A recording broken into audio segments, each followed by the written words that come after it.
So today we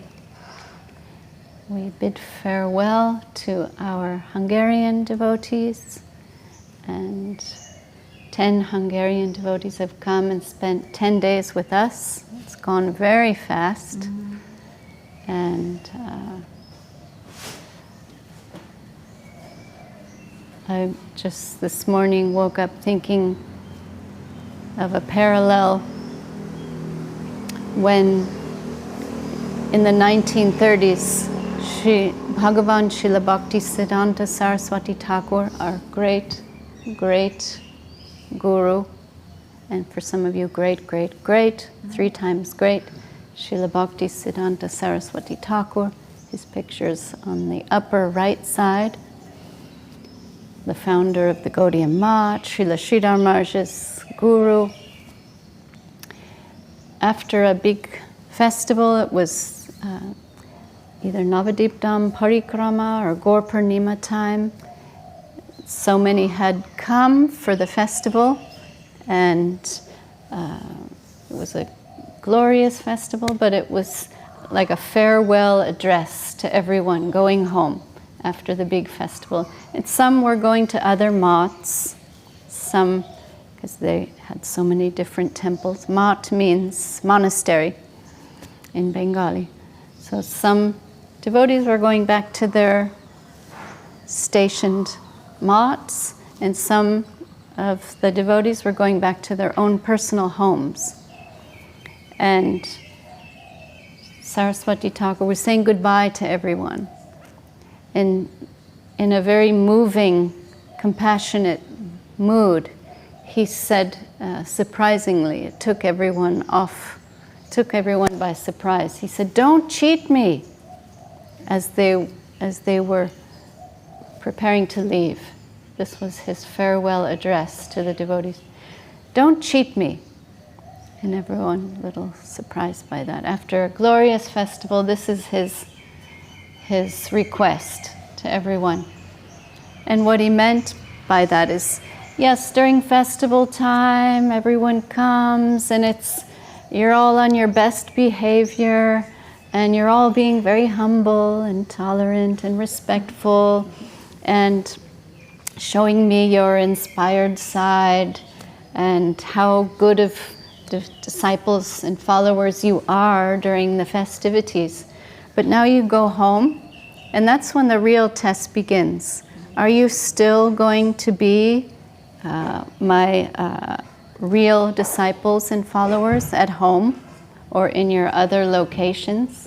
Are you still going to be humble, still going to be tolerant, still going to be respectful? Are you going to still have that same level of enthusiasm in your daily lives? Is it all a real thing, or is it a sham? Like it's just a show right now, but don't go home and cheat me and go back to your mundane lives and forget everything. So try to keep all these ideals that we are honoring and living by as front and center. And in that same context, he advised his householder devotees, don't go home to your mundane material lives. Go home and see that everything in your home is ingredients for the service of the Lord. See your wife as Krishna's property, as the Lord's property. The wives can see their husbands as Krishna's devotees, not as objects of your own sense gratification. Not that you are here to please me and we're here to enjoy each other. Don't see that, because that enjoying spirit will make you suffer. Misery will be the outcome of that. That's just exploitation, extended selfishness. and it's reactionary, and you will suffer. So shift your consciousness and see that everything and everyone in my home is the property of the Lord, is ingredients for the Lord. See your children not for my own sense gratification, but see your children as the devotees in the group of Bala Gopal. That's baby, young Krishna, all the friends and servants, those in the younger section of Krishna's pastimes. See all the children as members of Krishna's service group, and see your parents not as servants to you or as like suppliers for you and your needs, but as the parents of Krishna, those in the Vatsalya rasa, those who have the loving parental type of love, one of the rasas, one of the five kinds of relationships they can have with Krishna, the soul can have, we can have with Krishna, is a parental type of love. Those are like the older gopis and gopas, the cowherd society, the aunts and the uncles, the nursemaids, the older section who see Krishna as like a child, their own child. So see your parents like that. They're not meant for your sense gratification, but they are Krishna's parents. So nothing is for your own egocentric, enjoying spirit. It's all for service. With this service mentality, you will be free from the confines of mundane materialistic life. And he said, furthermore, in that home where you are living, where you see things in such a way, Goloka Vrindavan will descend into your home. So, through this consciousness, in this spirit of service, the spiritual world will come down and manifest in your home. So these were the words of Srila Saraswati Thakur. You can also meditate on this as you're going home. You all had such a wonderful time and engaging in Vaishnava festivals, seeing the sadhus and chanting, dancing, and having this spiritual experience, but take that home with you and keep that as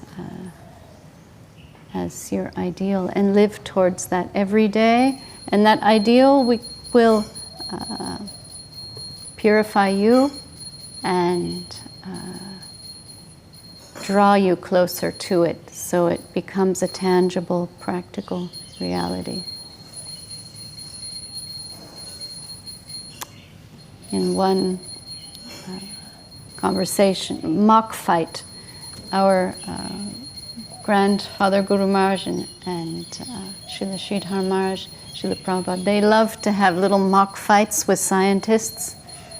And sometimes, like we'd see with Srila A.C. Bhaktivedanta Swami Prabhupada's morning walks, they'd always bring Swarup Damodar Maharaj, who was a scientist. He actually went to university in my hometown in New York State. And he was very shy. He was from Manipur, which is the northeast of India. And they'd push him forward because Prabhupada would say, "Where's my scientist?" Scientist? And they'd push him forward, and Prabhupada would want a mock fight with him. They say life comes from matter, but I say life comes from life. Life comes from consciousness, and they'd have this argument. So in one context, Srila Bhakti Rakhak Sridhar Dev Goswami Maharaj would say, what benefit are you expecting from your material life, from your mortal existence in this world, this temporary birth that you have that's in this material world? What sort of benefit are you expecting? And he's saying to the scientist, only this scientist, in the hypothetical scientist, that only death is waiting for you. And you don't realize it's like right around the corner. In a moment it can come and it will take you away. And you're spending your days and nights trying to enjoy, getting comfortable, making yourselves more comfortable. And this, I'm paraphrasing here, this notion of comfort, this motivation and supplying the world with more apparent comfort is only making you more crazy. It's only perpetuating your illusion. And you're losing sight of how we're not supposed to get comfortable here. Just a side note, they say the mosquitoes in the scriptures, mosquitoes are little reminders. This is not your home. You will feel pain here. You will get bit. Reminders. So, you're endangering the fate of the world with your newer and newer proposals for comfort. And just, leave it to us. We'll show you how to live. And he's talking to the scientists that, you can live here and adjust your consciousness, and you will see that you can use this opportunity for the highest prospect, keeping in mind that death is waiting, and there's only one solution to that. There is a solution to death, and that is evolve your consciousness. Subjective evolution of consciousness. Wake up and come in touch with reality, which is eternal and beautiful and positive and progressive. Come to the feet of fearlessness, which is personified in Krishna. In this famous conversation of Yudhisthira Maharaj, and it's called a yaksha. It's this type of mystical creature that doesn't appear so much anymore because we can't see them anymore. The gods used to come and visit the world and sometimes assume the form of some mystical creature.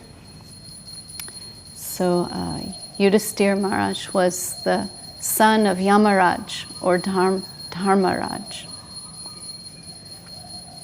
And this is a long story, but I won't go to that.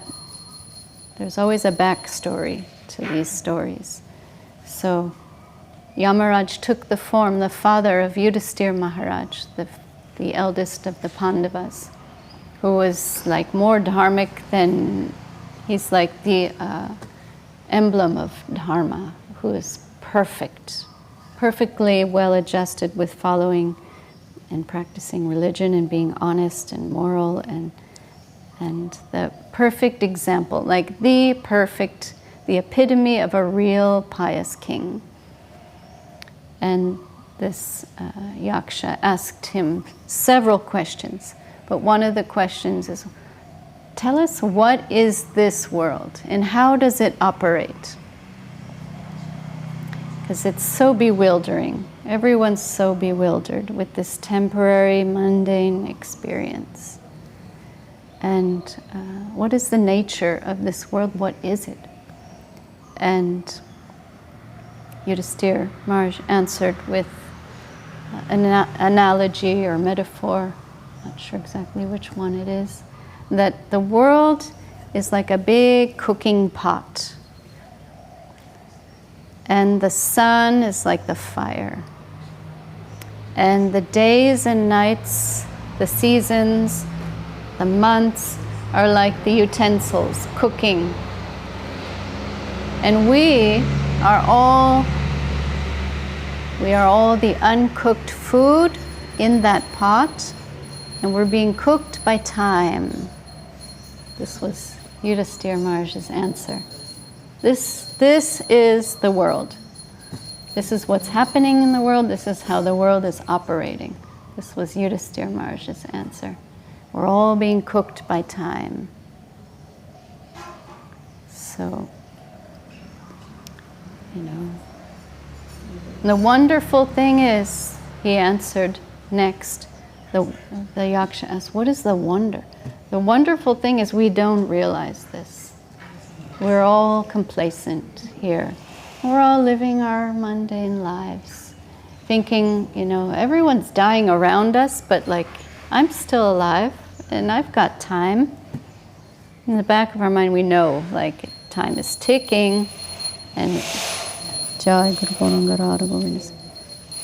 time can, at any moment, vanish for us. That inevitable hour may come at any moment, but we're in so much illusion about that, so much denial about that, just trying to live our comfortable lives, trying to, on a good day, extract a drop of happiness, and that becomes the object of our whole life.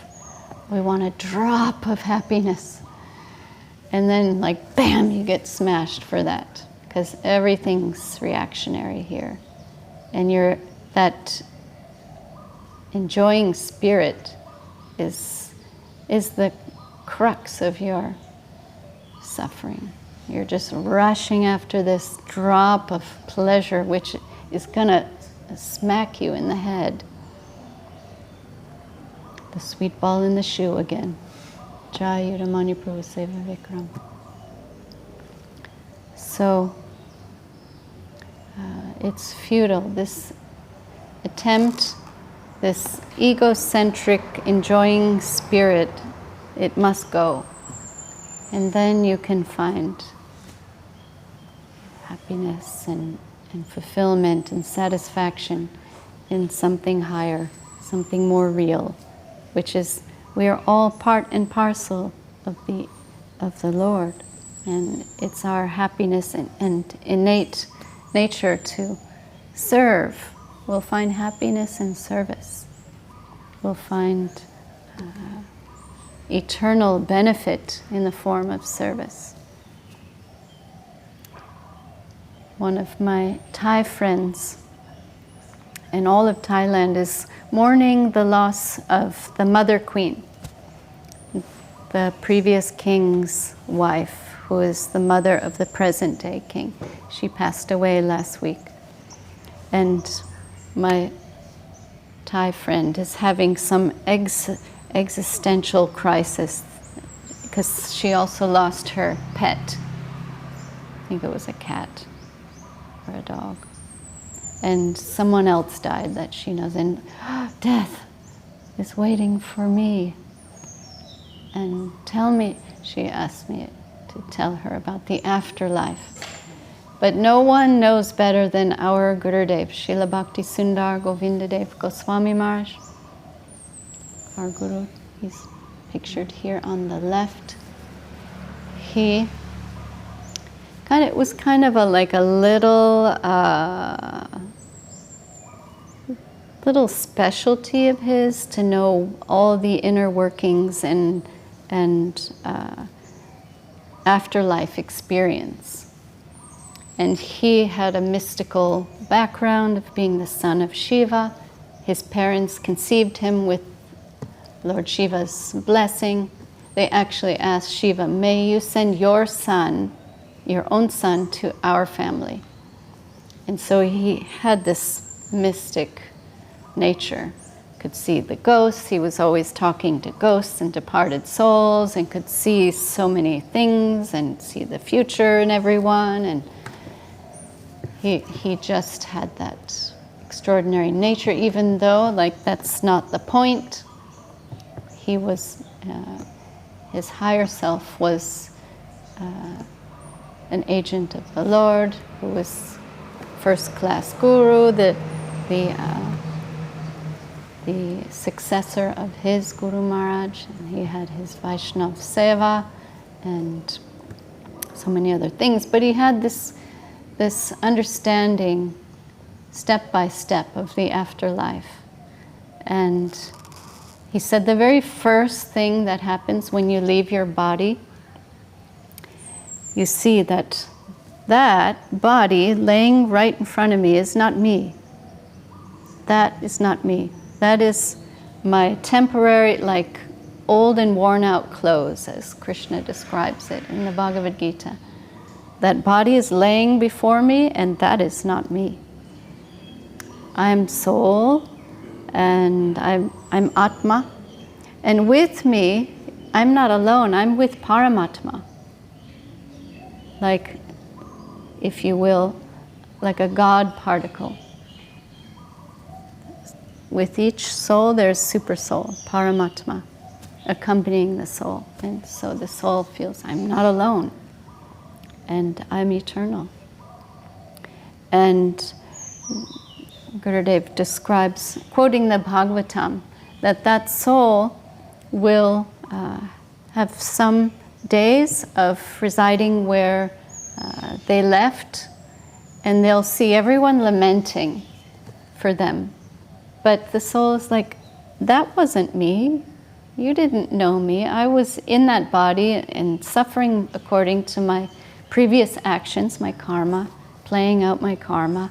Now it was that destiny where it was time to leave and to continue my journey. I'm still here. And that soul can, like, sit on the bookshelf and watch everybody, can travel near and far. And if that soul was fortunate and had some spiritual culture, they can use that time meditating for their future benefit. And Srila Gurudev quotes Bhagavatam that the process for rebirth is that soul will get absorbed in from the clouds, absorbed into the rain clouds as precipitation, as rain.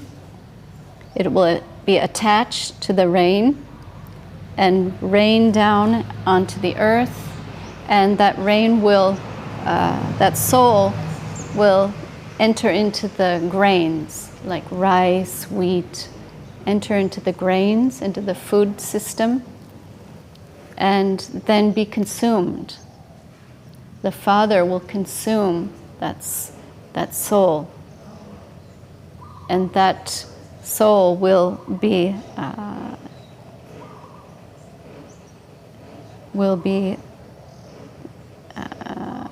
put into the mother of that soul through intercourse. Then that soul will take its birth. That's how it works. The rebirth cycle is described in the Bhagavatam, and Gurudev's describing this. He said, but also on an energetic level, the wave of birth and death will force that soul into that situation, into the clouds. It's coming, and the soul will feel some fear from this, because the soul doesn't like this repeated birth and death cycle. It's, the word to describe it is vicious. It's a vicious cycle. This repeated birth and death cycle is not fun for the soul. The soul will feel, I gotta go back into the rebirth cycle and suffer according to my previous actions. And this wave will come, and the soul will be pushed into this experience. So the solution, the positive solution to this, solving death, is the specialty of Vedic India, the Vedas, the teachings of the Bhagavad Gita, Srimad Bhagavatam, the Vaishnava scriptures, the Vaishnavas, the sadhus, the rishis, the sages. India, like as Mark Twain says, when it comes to religion and reality, with a capital R, India is the only millionaire. Like, if you want to know about reality and religion, you've got to look towards India and see what is coming out of this Vedic culture. Vedic means to know